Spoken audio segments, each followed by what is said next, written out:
So we're ready for Club 3, but is Club 3 ready for us? It's been an arduous summer. The job hunt has been difficult. We always knew that starting out with no experience, no coaching badges, and moving clubs every season would mean that we were up against it. And this summer, we've had to think outside of the box to get a job.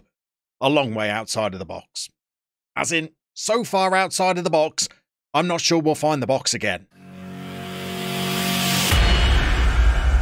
Let's give you a little overview of the summer that we've just had, and it was a tough one. First of all, we decided not to resign from our job at FK Pironia because too many resignations on our CV would get picked up at job interviews. So instead, we started to applying for every job that we could lay our hands on. The only trouble?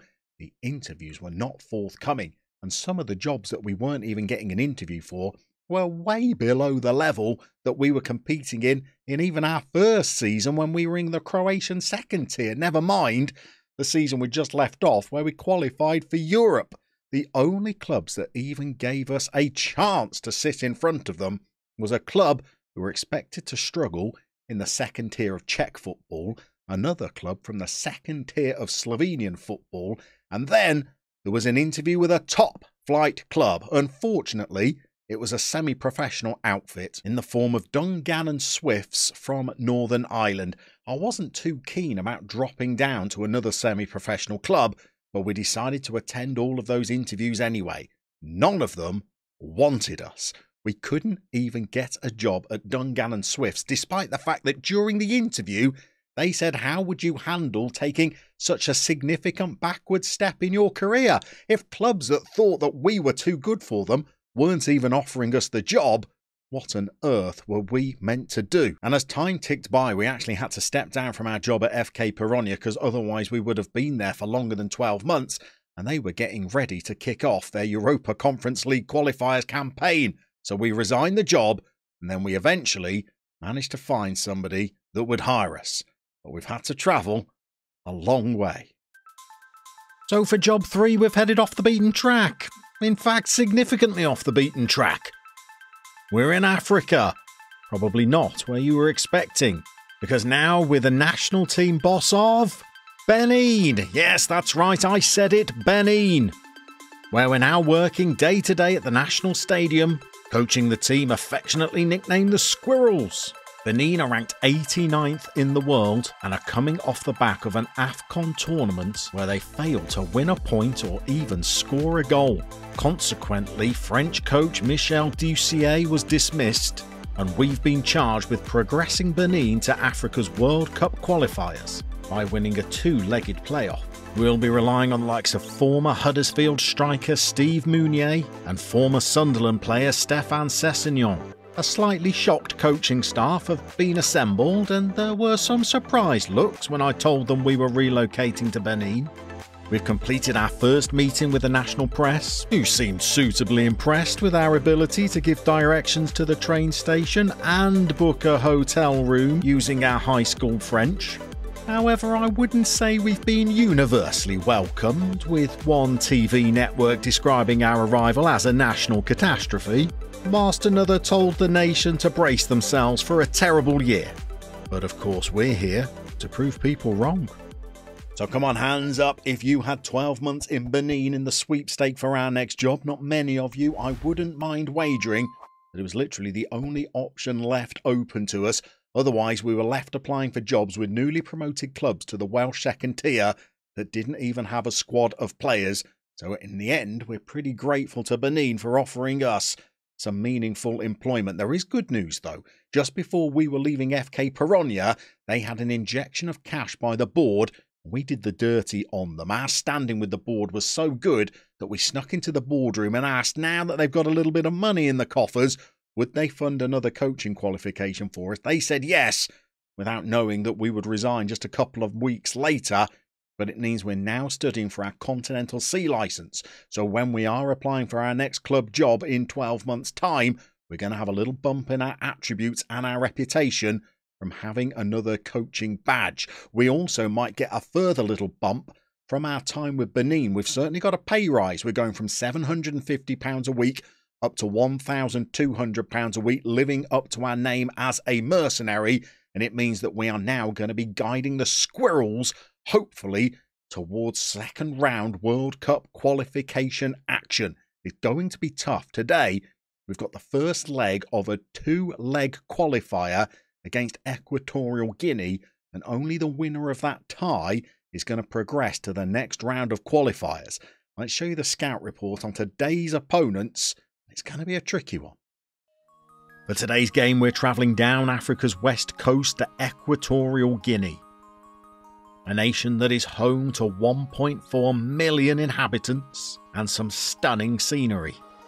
We're on the team bus, which is currently winding its way through the city of Malabo towards the home of the national team, the Estadio de Malabo, where most of the support will be for the home team, who've come to cheer on the likes of former West Ham player Pedro Obiang and Almeria star Sergio Akiemi. This promises to be a tight affair as Equatorial Guinea take on Benin in a World Cup elimination match. So let's introduce you to life in Benin then. We've already got 4 friendlies under our belt. They've gone pretty well so far. We started with a 0-0 draw against Uganda, showing that this was a national side that was struggling to score goals. They'd drawn a blank in all 3 of their AFCON games, so they finished that tournament goalless and pointless, which is why they sacked their old manager and appointed us while we were goalless in our first game in charge against Uganda. But since then, we've managed to get them firing. We beat Malawi 3-0.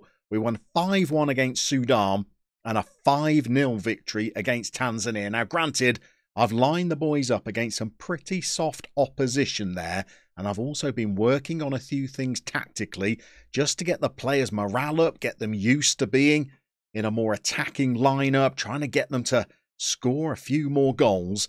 Hopefully, it will pay dividends when we take on a much tougher opponent in Equatorial Guinea today. Let's introduce you to some of the players. A couple of these names I reckon will be fairly familiar to you, such as Stefan Sessignon, who could be making the last of his appearances for the national team today. He is due to retire by the end of November. Hopefully he might reconsider, because I think he could still be a decent player for us. We've given him his 100th cap. He's scored 26 goals for the national team.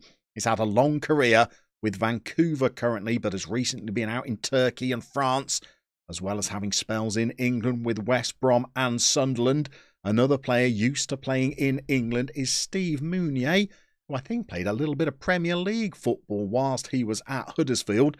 Even scored some Premier League goals, is now back playing in France at the second tier, but I think is a rather decent little prospect. We're playing him as a target forward. I think he's got some of the physical attributes that suit that role pretty well. We've got a couple of other pretty decent players in the squad. Another player that's based in England, or has been recently, is Ceci De Almeida, who's currently at Valenciennes in France, but has been playing with Blackpool and Barnsley over recent years, has also been involved with PSG, although that was a while ago. As a central midfielder, I think Ceci is going to be pretty decent for us. In fact, we're pretty strong in general around the midfield. We've got Osaren Okunboa, who's another really dogged, determined, hard-working midfielder. Bit of a trend there. We don't have very many creative midfielders. They're all more of the grafting variety, such as Matteo Arlinvi, plays in Dijon for France, decent standard of football, though doesn't have the highest value. Another player who's playing for a good club, although he's out on loan currently, is Angel Chabozzo, who plays for Juventus, has never made an appearance for them, is currently out on loan at Den Bosch in the Dutch second tier, but has managed to bang in 7 goals for them, as well as playing pretty well for Juventus's under-23 side, granted, but still he's been involved with some high-level action, and we're playing him over on the left-hand side as an inside forward, because he is right-footed, and in the games we've played him in so far, he's looked pretty decent, and he's got 2 goals for the national team now. We've also got some decent defensive players as well. This might just rival Munier to be the best player in the Benin national team. This is Cedric Huntunji, who plays again in France for Clermont. I think he's been bouncing between Liga and Ligue 2, but he could be valued as high as 5.6 million. Physically, he's absolutely imperious. Technically, There's a few more gaps to his game, but I think Cedric is another absolute key for this national team. And we've got options in central defence because Olivier Verdon is also a good player. He's signed for AEK Athens in Greece this summer. So again, he's playing a decent standard of football. He's another player that physically looks very commanding as a centre-half. So I'm pleased with some of our defensive players. Talking of players like Chabozzo, who are at good clubs, even though they have not been involved for them, is Colin Dagbo, contracted to Union Berlin, but he's also been knocking around at PSG for the last few years. He's now playing Bundesliga 2 football, averaging over a 7, and I think he could be a dangerous, pacey option as a right-back overlapping, because we do have both of our wingers set to cut inside, so I think Dagba could be dangerous as well. And rounding off our more talented players, I would say, is Saturnin Alagbe, a goalkeeper who plays for Dijon in France, although he is wanted by a couple of clubs, one in Belgium, another a lower league French team. I think this is a solid goalie for us, which is good. We've only got 4 goalkeepers to choose from in the entire nation, so it's nice to have one that's pretty decent. We've lined them up in this slightly lopsided 4-3-3, similar to the formation that we were playing at Dugapolia, but as we're going to ask Dagba to get forward so often, we've just moved this defensive midfielder in front of the back 4, hopefully so they can close down any wingers that might be raiding from the Equatorial Guinea lineup. I think it's time for us to go out there and play our first game of competitive international football as a coach in FM22 Mercenary. So an unusual managerial step, granted, moving into Africa to manage a national team, forced upon us, if I'm honest. We just weren't getting any offers of interviews, but maybe a year in international management, being involved in a FIFA World Cup, albeit not even in the group stages of the qualifiers. We're just in the preliminary stages at the moment, but it might just give us the reputation boost. One thing I should always also point out, as we come forward here, and we are looking dangerous early, as Steve Munier almost got us off to the perfect start. That other thing that I should point out is that we did get a 5% bump in our reputation just for taking on a national team job. Again, that could be useful when we're looking for jobs next summer. If we could get another percentage bump from getting that Continental C licence, which was meant to take 4 months to complete, and we did start it about 4 months ago, so it should be completed reasonably soon. As we go close for the second time inside 5 minutes, we're looking good early on in what is an away leg in this tie. Well, it does mean that we might be able to start applying for some slightly more prestigious jobs than just clubs that have been newly promoted to the second tier in Wales. Some of the offers, or some of the jobs that we could have applied for, weren't even at semi-professional clubs. Some of them were at amateur clubs. So it would be good if we could at least get back to applying to top tier jobs in some of Europe's slightly more modest leagues when we jump back into club football. We're going to race through our time with Benin a little bit. I think by the time we get to Friday's episode, we might be back in the job market looking for our new job. Another thing I think I'm going to do in order to try and secure us a club job is potentially start applying well before the end of the season. One of the things I did think might be making it difficult for us to secure a good job is the fact that we're applying in the summer when there are lots of jobs available, but I'd imagine there's also lots of coaches. As we get an opening goal against Equatorial Guinea, there's probably also a lot of coaches out of work. So although there are plenty of jobs, the competition in the labour market is going to be pretty intense, and we are the last person that those clubs wanted to be giving interviews for. So maybe if we start hunting for a job February, March, April time, we might be able to take up the offer of employment even though we don't take over until the end of the season. And hopefully we won't upset the Benin FA because, well, in Football Manager, you're allowed to take on 2 jobs. So for all intents and purposes, they might think that we're going to continue on as Benin manager as well as take up our new club job, we know behind the scenes that of course would not be the case. But we got plenty of work to do with Benin first. We want to try and take them as far as we can in World Cup qualification action. I wasn't that encouraged when we played our first game against Uganda, especially as we drew a blank. I knew goal scoring could be a problem for them, having had a look through the games that they played at the most recent AFCON. And when we watched that Uganda game, again, I thought we would be in trouble, and I was playing 2 players up front in that game. But since then, we've looked far more likely. I've tweaked the system. I keep switching the system as we go. And we've now got inside forwards like Juventus player Angel Chabozzo, who is able to get in and get his 3rd international goal. He's setting the Dutch 2nd Division alight. Okay, don't laugh at that sentence. He is setting the Dutch 2nd Division alight. And he's also setting this World Cup qualifier alight. This is a player that I really do like. He must be of good stock to be involved with Juve's under-23s. And the Dutch 2nd tier is still a reasonable standard of football. And he has put us into a 2-0 lead against Equatorial Guinea. I thought coming out to Equatorial Guinea would be a tough first leg, because as you saw in the scout report, they've got a couple of, well-priced players. But we have given ourselves a 2-0 lead already. If we could take a 2-0, or even, heavens forbid, a 3-0 lead back to Benin, I think that would be a comfortable margin ready for that second leg, and we might be able to stretch out Benin's World Cup qualification campaign, maybe even get ourselves into the group stage with some of the bigger nations from the continent. We're going to tell the players that that was an absolute dream of a first half, and hopefully they can come out and score us another goal in the second.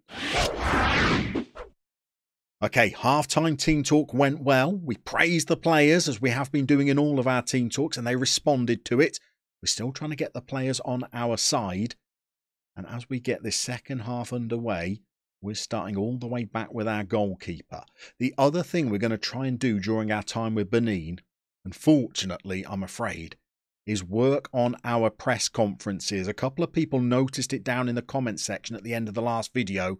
We've got a very poor rating for media handling, and it is something that was picked up during the interviews with Dungannon and the Czech team and the Slovenian team. They asked why we've been embroiled in so many media controversies, why our handling of the media has been mediocre at best. Well, because we keep sending our assistants to do them. So with Benin, we're going to do every single painstaking press conferences, asking the same 3 questions time and time again, as Jadol Dosu, who was the poorest performer for us in the first half, might have just got us a 3-0 lead. So we are going to be in every single press conference. We've already bumped up our media handling percentage from 1% to 4%. Our goal is to try and get it into double figures by the time we leave Benin. And I guess in order to help us get jobs, we're going to have to carry on doing these press conferences all the way through our mercenary career. It was Chabozzo involved again, who had the original shot that hit the post, by the way. I think we're doing pretty well, I have to admit. Our time with Benin has started encouragingly. Time for a couple of subs. I'm getting greedy now. Could we get a 4th and put this tie to bed?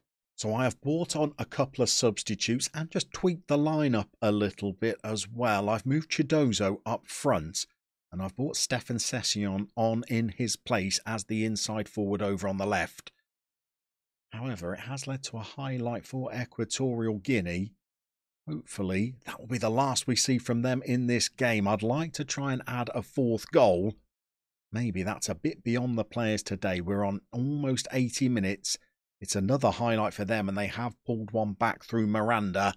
That is one heck of a free kick, by the way. And maybe this tie is not all over after all. I'm looking at the fitness of the players. I think I need to make another substitution. Goodness me, I don't think our goalkeeper stood a chance with that one. We're going to pause it. And we've either got to take off our right back, or we've got to take off, well, maybe Dosu, maybe Chabozzo. I think it's going to be the right back that we're going to have to sub off. We will get his deputy on the pitch instead. And we'll see whether we can perhaps stretch our 3-goal winning margin by scoring another goal. I don't want this tie to finish 3-2. That would make things far more nervous. And oh, goodness me, I don't think the flag went up. That was a good opportunity for our opponents to get back into the game. They really have nudged their way back involved now. At this point, I think I would settle for a 3-1 victory and the ref just blow up. Although with 4 minutes of stoppage time, that's not the case, is it? This is going to be a highlight that could count. Equatorial Guinea coming forward. 3-1, I'd still make us, well, slight favourites. But at 3-2, the tie is really back in the balance and they've cut us open. There's the sub right back, not getting anywhere near his man. Luckily, our centre-half has hacked it clear, but we've got to win the ball back again. They're going very direct and we're struggling to deal with it. I reckon he was offside, wasn't he? I think he was. The goalie's placed it on the ground. And now let's just see this through to the final whistle. We've got 45 seconds left.